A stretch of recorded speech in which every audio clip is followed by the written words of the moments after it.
நாங்க அந்த குடம்பத்துல நீங்க கொண்டாந்து போடும்போது எங்களை தண்ணி இருக்காது, ஒண்ணும் இருக்காது. அப்போ அன்பர் அண்ணன் தான் இந்த தொகுதி எம்எல்ஏ, தனசேகர் அண்ணன் தான் இந்த தொகுதி தலைவர். இந்த ஊருக்கு தண்ணி எடுத்துட்டு வந்து கொடுத்ததே திமுக ஆட்சியில தான். 20 ஆண்டு காலமா அந்த கோடம்பத்துல இருந்த வீடு எங்களுக்கு வீடே கொடுக்கல.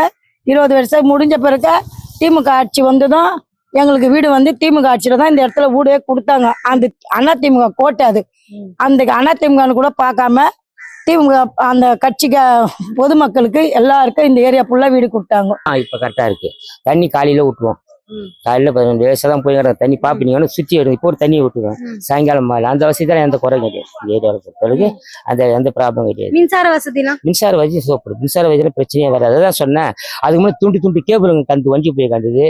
கொக்கி கரண்ட் ஒரு மாதிரியா இருந்தது. இப்பெல்லாம் வந்து பெரிய விஷயம் என்ன தெரியுமா, கரண்ட் பொறுத்தவரைக்கும் தனிப்பட்ட ஒரு ஒயர் எல்லாருக்கும் இது பாருங்க, லைன்லாம் பாருங்க தனியா இருக்கும். ரெண்டாவது வந்து இங்க ஒரு பெரிய பெனிஃபிட்னா டிஎல்எஃப் இருக்கிறாங்கல்ல, 80 லட்ச ரூபா டிஎல்எஃப் வாங்குற ஒரு வீடு. நாங்க இருக்கிற வீடு சாதாரண வீடு. அவங்களுக்கு எங்களுக்கு ஈக்குவல் ஆகுது. இப்போ அவங்களுக்குலாம் அந்த மாதிரி இருக்கு இந்த இடம். எல்லாரும் பாருங்க மோட்டர் வச்சிருப்பாங்க பாத்தீங்களா, எல்லாம் டேங்க் இருக்கும். சும்மா பட்டனை தண்டா தண்ணி மேல போயிடும். 1000 லிட்டர் டேங்க் வச்சுக்கிறாங்க ஒவ்வொருத்தரும்.